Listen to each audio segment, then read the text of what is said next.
નમસ્કાર દર્શક મિત્રો, ગુજ્જુ દર્શન ન્યૂઝમાં આપનું સ્વાગત છે। વડોદરા મહાનગરપાલિકા વિસ્તારમાં આવતા ઇલેક્શન વહીવટી વોર્ડ નંબર 11 વિસ્તારમાં તાનલા વિસ્તારમાં શાલીમાર બંગલોઝ નામની સોસાયટી આવેલ છે। તે સોસાયટીની બહાર પાછલા 2-3 દિવસથી આજે પાણીની મુખ્ય લાઇનમાં ભંગાણ સર્જાયું હોય તેવા દ્રશ્યો જોવા મળી રહ્યા છે અને વગર વરસાદ પડી રહેલ હોય તેવી સ્થિતિનું નિર્માણ થયું છે। આપ જોઈ શકો છો, આ મકાનમાં 2 દિવસથી આ પ્રકારે જે પાણી જે છે તે પાણી તેઓના મકાનમાં જે બહારનો જે વિસ્તાર હોય ત્યાં प्रवेश कर रहे हैं। अपने साथ जे आंटी से साथ आप बात करने प्रयत्न करीशू।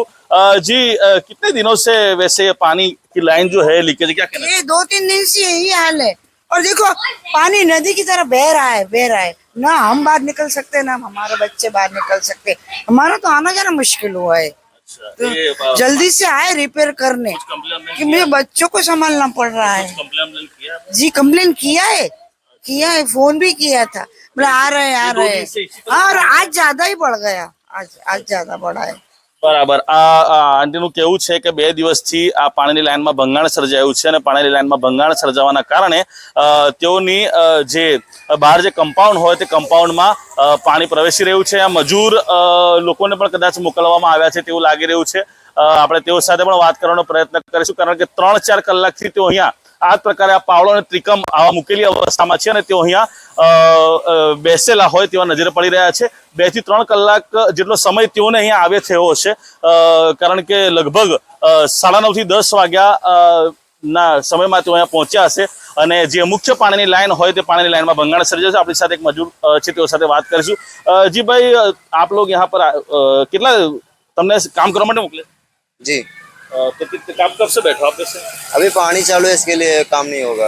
अभी पानी बंद करवाने के लिए बोला है। पर आप तो 3 घंटे से यहाँ पर बैठे हो, तो मैंने खुद देखा 3 घंटे। वो बात सही है, लेकिन पानी चालू में काम कैसे कर सकते हैं? आपने कुछ बोला नहीं कि भाई पानी बंद कर दीजिए? बोला है। पानी बंद करने में कितना टाइम लगता है वैसे? अभी 10 मिनट लगेगा। 3 घंटे से तो आप बैठे हो, 10 मिनट वो तो पानी के टाइम पे तो पानी सबको मिलना चाहिए ना, ऐसा है। 3 घंटे यहाँ पे 3 घंटे कॉर्पोरेशन पानी देती है। आपका कॉन्ट्रैक्टर कौन है? दिलीप भाई। दिलीप भाई को फोन लगाए? फोन नहीं है मेरे पास, छोटा फोन है। नंबर नहीं। किसी से बात कर रहे थे? वो हमारा से वो है, ये आप इसका आपके साथ मौजूद है आपके साथ? हाँ जी। अच्छा, तो अब कब काम चालू होगा? अभी पानी बस बंद हो जाए तुरंत चालू हो जाएगा। पानी कितनी देर में बंद होगा? अभी बंद करवा रहे हैं। हाँ, 3 કલાકથી તો બેઠા છે। 2 દિવસથી પાણી આ પ્રકારે જે છે પાણીની લાઇનમાં ભંગાણ સર્જાયું છે અને 2 દિવસથી આ પ્રકારે પાણી જે છે તે લીકેજ થઈ રહ્યું છે। આપ અહીંયા જોઈ શકો છો કે લાખો લીટર પાણીનો વેડફાટ ગઈકાલથી અત્યાર સુધીમાં થઈ ચૂક્યો છે। એટલે કદાચ કહેવાય કે આ કોન્ટ્રાક્ટર, આ જે માણસો છે, માણસોનું કામ જે છે કામ કરવાનું છે અને પછી જે ઉપર કમ્પ્લેન કરવાની હોય કે પાણી બંધ કરાવવાનું હોય કે વાલ બંધ કરાવવાનું હોય તે બધી કદાચ જવાબદારી પાલિકાના જે તે સંબંધિત અધિકારી હોય કે કોન્ટ્રાક્ટર હોય તેઓની રહેતી હોય છે। પરંતુ અહીંયા જે છે તે કોન્ટ્રાક્ટરો પણ ફક્ત તેઓના જે બિલો હોય તે બિલો પાસ કરવામાં જ મસ્ત હોય તેમ લાગી રહ્યું છે। હવે જોવાનું એ રહેશે કે આ જે લાઇનમાં પાણીની લાઇનમાં ભંગાણ સર્જાયું છે તેનું સમારકામ ક્યારે કરવામાં આવે છે, કેટલા સમયમાં કરવામાં આવે છે, તે તો આવનાર સમય જ બતાવશે। અને વડોદરા મહાનગરપાલિકાના જે મ્યુનિસિપલ કમિશનર છે અરુણ મહેશ બાબુ, તેઓની કામગીરી ખૂબ જ સારી છે। એટલે તેઓ દ્વારા આ પ્રકારના જે કોન્ટ્રાક્ટર હોય તેઓના વિરુદ્ધમાં પણ કાર્યવાહી એક દાખલારૂપી કરવી જોઈએ તેવું સ્પષ્ટપણે દેખાઈ રહ્યું છે। કેમેરામેન સલીમ ગોળાવાલા સાથે હું આદિલ પટેલ, ગુજ્જુ દર્શન, વડોદરા।